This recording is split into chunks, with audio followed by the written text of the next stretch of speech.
Hello and welcome to the Monday Morning Wrap here on Sports Tree Ltd. Folks, I'm Connor Roundtree and we're going to jump right into this episode with our Monday Morning Wrap Up. First on the docket is some breaking news out of the NFL. JJ Watt will reportedly sign with the Arizona Cardinals, the source being, well, himself. In this weekend's UFC action, Ciryl Gane defeated Jairzinho Rozenstruik in the main event. We went perfect for our picks here on Sports Tree and on Monkey Knife Fight. So make sure you give Monkey Knife Fight a follow. Make sure you give us a follow and use the code SPORTSTREE, all one word, all caps, when you sign up to Monkey Knife Fight to get a 100% deposit match bonus up to $50. That's right, folks, $50 on us. In the boxing ring, Saul Canelo Alvarez collected his 55th career victory with his 37th career knockout. He also had one of the craziest walkouts of all time. Mexico, stand up, your boy got it done. Canelo will fight the undefeated WBO super middleweight champion Billy Joe Saunders next on May 9th. If victorious, Canelo would be the first Latin American to unify the middleweight division.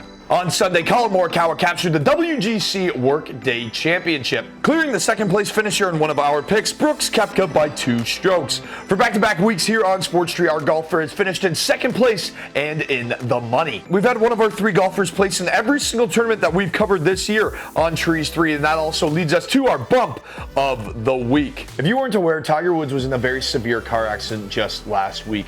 On Sunday, in solidarity, golfers from the PGA Tour dressed in their Sunday red and blacks in honor of Tiger Woods. Rory McIlroy took to Twitter on Saturday night, encouraging golfers to don the Tiger Woods Sunday red and black. While some golfers like Max Homa said they wouldn't because of sponsors stump, McIlroy, Tony Finau, Phil Mickelson, Tommy Fleetwood, and many more showed support for the legend, and Tiger took to Twitter on Sunday, thanking all the golfers and fans with a heartfelt message. For all the players that decide to pay homage to Tiger Woods, you get our bump of the week. And Tiger, rest up, big cat. We hope to see you soon. Our stump of the week has to go to an entire organization. It's not fair to blame the failures on just one individual when it is the case of the Buffalo Sabres. The Buffalo Sabres got to stop stumping around and figure it out. Rasmus Dahlin says he's embarrassed to be playing. Their head coach Ralph Krueger said on Thursday that Jack Eichel got hurt in the warm-ups on Thursday. Jack Eichel says he got hurt on Tuesday. You can't have that miscommunication between a coach and that lack of leadership there. The consequences of this miscommunication between the captain, the coach, and lack of direction provided by them is obvious, as the Sabres have lost now 3 straight games and they don't know when Jack Eichel will be coming back into the lineup. So not to single anyone out, but the entire organization, you're our stump of the week. Our appetizer of the week is MLB Spring Training, with spring training getting started yesterday with 14 games and 14 games scheduled for every single day throughout this week. There is plenty of baseball to be watching, so get out there on your couch and enjoy. For our main course this week, the NBA All-Star Game approaching this weekend, we're going to look at the NBA season and give you our mid-season power rankings. And coming in at number 30 is the Minnesota Timberwolves. 7 wins in 28 games is just awful. 29th in our power ranking list is the Detroit Pistons, only slightly better than Minnesota. Coming in at 28 is the Houston Rockets. James Harden spun that organization out of control. 27th place is the Orlando Magic. 3 straight losses and bottom feeding don't mesh well. Coming in at 26 is the Sacramento Kings, 1-9 in their last 10 games. 25th place is the Cleveland Cavaliers. They've won 3 straight, and that helps confidence within the organization. Coming in at 24th place is the Atlanta Hawks. For the first time this season, the Hawks have slipped to 6 games below 500. Our 23rd seed in the power rankings sees the New Orleans Pelicans and their league worst defensive rating in February. Coming in at 22nd is the Oklahoma City Thunder. They have a knack for playing up to their opponents this season and have scared me a few times on my parlays. Coming in at 21st place is the Chicago Bulls. 5 wins in their last 7 games has pulled them right into playoff contention. Coming in at 20th is the Washington Wizards. This turnaround we're seeing in DC may be legit. Victories over the Nuggets and Lakers can't be overlooked while going 7-3 in their last 10 games. The Charlotte Hornets are coming in at 19th place and they keep buzzing above the league's bottom 10, but not much higher. 18th place is the Indiana Pacers, who have lost 3 in a row and they're now 2 games below 500. Coming in at 17th place is the Memphis Grizzlies. They set a franchise record by beating the Rockets by 49 points just last night. 16th on our power rankings sees the Boston Celtics, who have won 2 in a row and are back to 500 on the season. The Dallas Mavericks are coming in at 15th. Kristaps is looking better every game, and they are 7-3 in their last 10. Coming in at number 14 is the New York Knicks. That's right, I said the Knicks. They've won 3 in a row to improve their record to a game over 500. They have put themselves in contention for their first playoff berth since 2013. Coming in at 13th is the Toronto Raptors. COVID has questioned how much or if the Raptors will be able to take the court this week. Coming in at 12th place is the Golden State Warriors, still a very strong team and not to be slept on. Standing in 11th place is the Portland Trailblazers. Seeing you lose 4 straight will surely have you fall out of the top 10.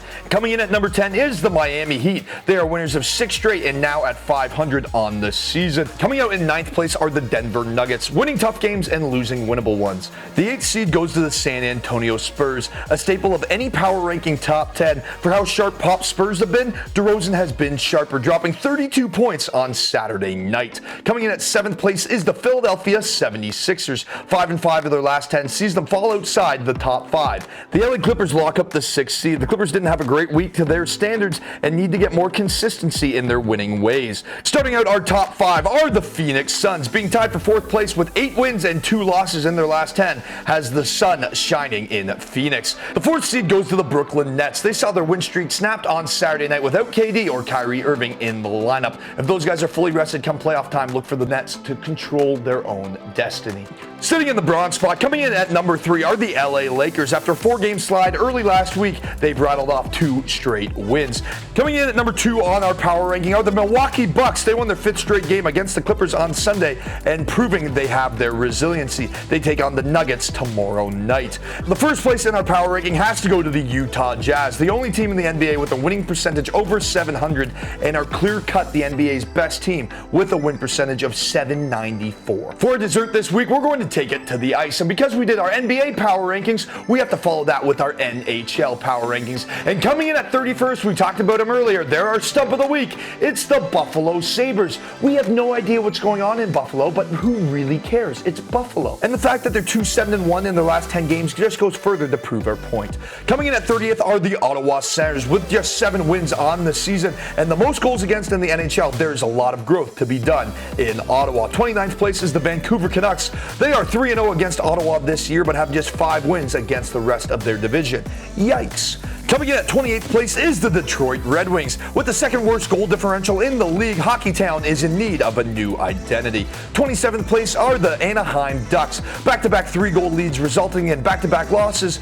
Yeah, that just shouldn't happen. 26th place is the San Jose Sharks. With 1 win at home this season, the evidence of aging stars, weak depth, and a lack of goaltending abilities is beginning to show. 25th place sees the Columbus Blue Jackets. Patrick Laine is scoring, but they aren't winning. 3 wins in their last 10 games just isn't that inspiring. 24th place is the New Jersey Devils. Mackenzie Blackwood is developing nicely and is seeing a ton of shots, and he's collected 5 of the team's 7 wins this season.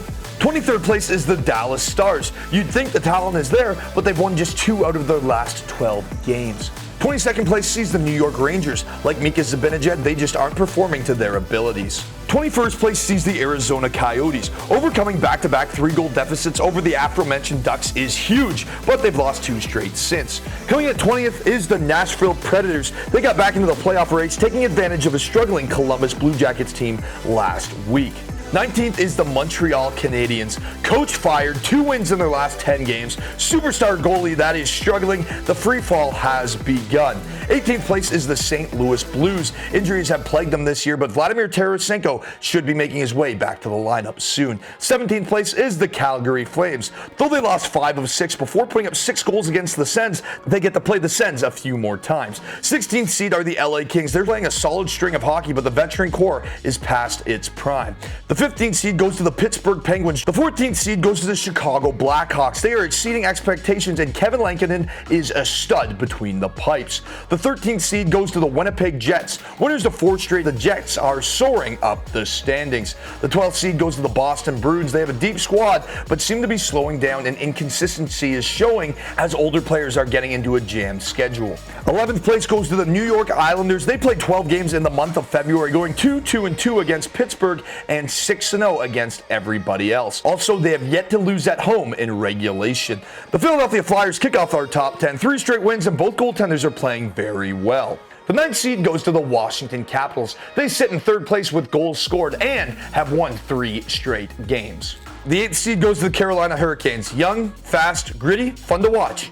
7th place goes to the Florida Panthers. New additions has that team off to a hot start. The Edmonton Oilers come in at number 6, and having 2 of the best 5 players in the league helps with that. Our 5th seed goes to the Minnesota Wild. They're the hottest team in the NHL right now, winning 6 straight and making a viable playoff push. 4th place goes to the Colorado Avalanche, one of the league's elite teams, and they are outstanding. Number 3 goes to the Las Vegas Golden Knights. Marc-Andre Fleury's Vegas encore continues. Vegas has 12 wins on the year and just 17 games played. Fleury is responsible for 9 of those 12 wins. The 2nd seed goes to the Toronto Maple Leafs. The North Division leaders handled business against the 2nd best team, the Edmonton Oilers, thus widening their gap in the North. They lead the NHL with 16 wins and have the 2nd most goals scored in the NHL. Number 1 has to go to the Tampa Bay Lightning. They are still the league's best with 14 wins and just 19 games played. Well, folks, now that we've given you our NBA and NHL power rankings, it's time to jump right into our NHL and NBA fantasy up and down. And we're going to start it with our down in the NHL. And you got to put Jeff Skinner a down. He's got just 1 assist this season, appearing in just 16 games. We don't know what's going on in Buffalo, as we said, but we are even less sure what's going on with the 28-year-old scorer. So make sure you drop him in all fantasy platforms. As for a player to put up and into your lineup, make sure that is Jack Campbell. Jack Campbell is 3-0 on the season and made his return to the Maple Leafs net on Saturday night. He pitched a 30-save shutout against the Edmonton Oilers, and he sports a 1.33 goals against average with a 951 save percentage this season.